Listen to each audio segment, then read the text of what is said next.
నమస్కారం. సుప్రభాత ఘంటారావానికి స్వాగతం. ముందుగా ప్రధానాంశాలు. ఓబుళాపురం గనుల కేసులో నేడు సిబిఐ కోర్టు తీర్పు.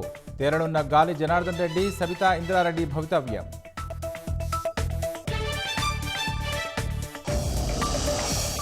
$63.72 ఎకరాల ప్రభుత్వ భూమిని కబ్జా చేసిన సజ్జల కుటుంబం. వన్యప్రాణుల ఆవాసాల్ని ధ్వంసం చేశారని కమిటీ నివేదిక.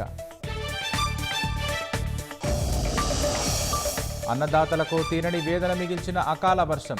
వాన బీభత్సానికి ధాన్యం తడిసి రైతులకు నష్టం.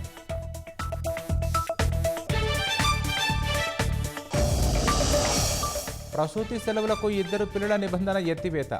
180 రోజుల లీవ్ వినియోగాన్ని పెంచుతూ ప్రభుత్వం ఉత్తర్వులు.